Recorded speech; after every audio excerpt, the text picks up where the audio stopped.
నమస్తే welcome to Andhra యుద్ధం.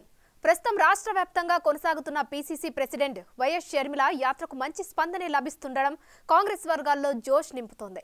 గతంలో కాంగ్రెస్ లో యాక్టివ్ గా పనిచేసిన వారిని కలుపుకొని వెళ్తున్న షర్మిల జిల్లాలో స్తబ్దుగా ఉన్న కాంగ్రెస్ శ్రేణుల్ని తట్టి లేపడంలో సక్సెస్ అవుతున్నట్లే కనిపిస్తున్నారు. ఇంతకాలం ఇళ్లకే పరిమితమైన జిల్లా నుంచి గల్లీ స్థాయి నేతలు షర్మిల యాత్రలో ఉత్సాహంగా పాల్గొంటుండడం విశేషం. జగన్ సర్కార్ని టార్గెట్ చేస్తూ ముందుకు సాగుతున్న షర్మిల ఈ యాత్ర తర్వాత ఏం చేయబోతున్నారు? మున్ముందు ఆమె యాక్షన్ ప్లాన్ ఏంటి?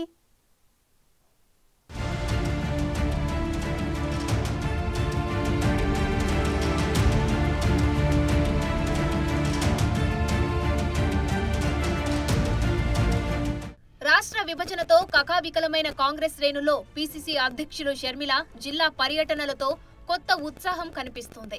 కనుచూపు మేరలో కోలుకోలేదని అంతా భావించిన కాంగ్రెస్ లోకి వైఎస్ కుమార్తె ఎంట్రీ ఇచ్చి వచ్చి రాగానే తన అన్న జగన్ నేతృత్వంలోని వైసీపీ ప్రభుత్వంపై విరుచుకు పడుతున్న తీరుతో ఆ పార్టీ వారిలో ధీమా పెరుగుతుంది. నేను రాజశేఖర్ రెడ్డి బిడ్డను. పులి కడుపున పులే పుడుతుంది. రాజశేఖర్ రెడ్డి రక్తం నాలో ప్రవహిస్తుంది. నేను రాజశేఖర్ రెడ్డి బిడ్డ వైఎస్ షర్మిల రెడ్డి. నా పేరు ఇదే, నా ఉనికి ఇదే. ఎవరు కాదన్నా, ఎవరు అవునన్నా, ఎవరు గీ పెట్టినా నేను వైఎస్ షర్మిల రెడ్డి. ఆంధ్ర రాష్ట్ర ప్రజలకు మేలు చేయడానికే ఇక్కడికి వచ్చాం. నా గుండెలో నిజాయితీ ఉంది. ఆంధ్ర రాష్ట్ర ప్రజలకు వాళ్ళ హక్కులు కల్పించాలని రాజశేఖర్ రెడ్డి బిడ్డ ఈరోజు తన పుట్టినింటిలో ఆంధ్ర రాష్ట్రంలో అడుగుపెట్టింది. నిలబడుతుంది, కొట్లాడుతుంది. ప్రత్యేక హోదా వచ్చేంత వరకు రాజశేఖర్ రెడ్డి బిడ్డ ఇక్కడ నుంచి కదలదు. పోలవరం వచ్చేంత వరకు రాజశేఖర్ రెడ్డి బిడ్డ ఇక్కడ నుంచి కదలదు. మన రాష్ట్రానికి, మన బిడ్డలకు ఉద్యోగాలు రావాలి, మన రాష్ట్రం అభివృద్ధి చెందాలి. అంతవరకు రాజశేఖర్ రెడ్డి బిడ్డ తన పుట్టింటి నుంచి కదలదు. మీ ఇష్టం వచ్చింది చేసుకోండి. ఎంత చేసుకుంటారో చేసుకోండి. ఏం పిక్కుంటారో పిక్కోండి. ఇక్కడ భయపడే వాళ్ళు ఎవ్వరూ లేరు. ఇక్కడ ఉన్నది రాజశేఖర్ రెడ్డి బిడ్డ. ఖబర్దార్. ఇచ్చాపురం నుంచి మొదలైన షర్మిల పర్యటన ఇప్పటికే వివిధ జిల్లాలలో పూర్తయింది. మొన్నటి వరకు ఉన్నామా లేమా అన్నట్లు ఉన్న నాయకులు షర్మిల పర్యటనలతో యాక్టివ్ అవుతున్నారు.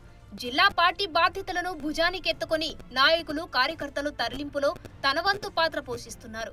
టూర్లో షర్మిల ప్రదర్శిస్తున్న దూకుడు, ప్రసంగిస్తున్న తీరుతో కాంగ్రెస్ వాదులు తమకు మంచి రోజులొచ్చాయని ఆనందం వ్యక్తం చేస్తున్నారు. ముఖ్యమంత్రి అయిన రోజు నుంచి జగన్మోహన్ రెడ్డి గారు వేరే మనిషి మారిపోయాడు. అయినా సరే నాకు వ్యక్తిగతంగా అన్యాయం చేసినా కూడా పర్వాలేదు, తాను మంచి ముఖ్యమంత్రి అయితే చాలు, రాజశేఖర్ రెడ్డి గారి పేరు నిలబెడితే చాలు, రాజశేఖర్ రెడ్డి గారి ఆశయాలను నిలబెడితే చాలు, ఆయన జోలికి వెళ్ళకూడదు అని, ఆయన నిజంగానే ప్రజలకు మేలు చేస్తాడు అని ఆశించారు. కానీ ఇప్పటికీ దాదాపు 5 సంవత్సరాలు చూశాను. ఈ 5 సంవత్సరాలలో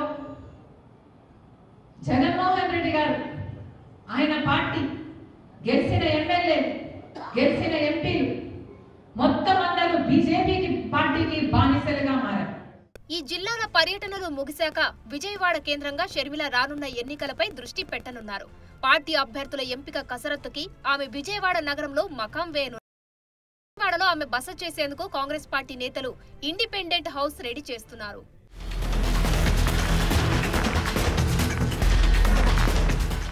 విజయవాడలోని ఇంట్లోనే ఉంటూ అక్కడి నుంచే పని చేయనున్నారు షర్మిల. ఏపీ అసెంబ్లీ ఎన్నికలు సమీపిస్తున్న నేపథ్యంలో ఆమె నిత్యం పార్టీ నేతలతో పలు సమావేశాలు నిర్వహించాల్సి ఉంది. పార్టీలోకి చేరికలకు, అభ్యర్థుల ఎంపికకు పెద్ద కసరత్తే చేయాల్సి ఉంటుంది. అంతేకాదు ఏఐసీసీ నేతలు విజయవాడ వచ్చి ఎన్నికల ప్రచారంలో పాల్గొంటారు. దాంతో ఆమె వారికి అందుబాటులో ఉండాలి.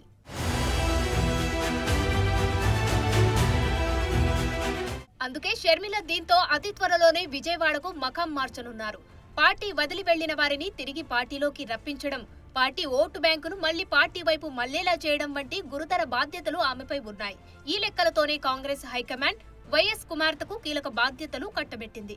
అందులో భాగంగా సీట్లు దక్కని ఇతర పార్టీలోని నేతలను తమ వైపు తిప్పుకునేందుకు ఏపీ కాంగ్రెస్ నేతలు ప్రయత్నాలు మొదలు పెట్టేశారు. షర్మిల సైతం జగన్ ని టార్గెట్ చేస్తూ పార్టీ ఓటు బ్యాంక్ తిరిగి ఆకట్టుకునే పనిలో పడ్డారు. రాజశేఖర్ రెడ్డి గారు మాట మీద నిలబడే నాయకుడు, ఏ మాట ఇచ్చినా మాట తప్పని నాయకుడు రాజశేఖర్ రెడ్డి గారు. మరి మీరు ఎన్ని మాటలు చెప్పారు, స్పెషల్ స్టేటస్ తీసుకొస్తాను అని చెప్పారు, ఆ మాట తుంగలో తొక్కారు. పూర్తి మద్యపాన నిషేధం అని చెప్పారు, పూర్తి మద్యపాన నిషేధం అని నేను మేనిఫెస్టోలో పెడుతున్నాను అని చెప్పారు. పూర్తి మద్యపాన నిషేధం చేయకపోతే నేను అసలు మీ ముందుకొచ్చి ఓట్లే అడగనన్నాడు జగనన్న గారు. మేనిఫెస్టో అంటే నాకు బైబిల్ లాంటిది, ఖురాన్ లాంటిది, భగవద్గీత లాంటిది అన్న జగనన్న గారు మరి ఇప్పుడు పూర్తి మద్యపాన నిషేధం ఎందుకు చేయలేదు అని ఆంధ్ర రాష్ట్ర ప్రజలకు సమాధానం చెప్పాలి. మాట తప్పని మడమ తిప్పని నాయకుడు రాజశేఖర రెడ్డి గారు అయితే మీరు ఇచ్చిన మాట ప్రతి మాట తప్పారు కదా జగనన్న గారు. మరి ఆంధ్ర రాష్ట్ర ప్రజలకు ఏం అని అడుగుతున్నాం. ఆ క్రమంలో ఒకవైపు అభ్యర్థులకు సంబంధించిన అంశాలు ఫైనల్ చేసుకుంటూనే షర్మిల మరోసారి నియోజకవర్గాల్లో పర్యటనలకు యాక్షన్ ప్లాన్ రెడీ చేసుకుంటున్నారు. 175 నియోజకవర్గాల నుంచి ఆ క్లస్టర్లలో ఆమె పర్యటనలకు షెడ్యూల్ ప్రిపేర్ చేస్తున్నారు కాంగ్రెస్ నేతలు. క్యాండిడేట్ల ఎంపికతో పాటు నియోజకవర్గంలో స్థానికంగా ఉన్న నేతలను తిరిగి కాంగ్రెస్ పార్టీలోకి తీసుకొని రావడానికి ఆ పర్యటన ఉపయోగపడుతుందని కాంగ్రెస్ శ్రేణులు లెక్కలు వేసుకుంటున్నాయి. మొత్తానికి ఏపీ కాంగ్రెస్ ను ట్రాక్ ఎక్కించడంలో సక్సెస్ అవుతున్నట్లే కనిపిస్తున్నారామె.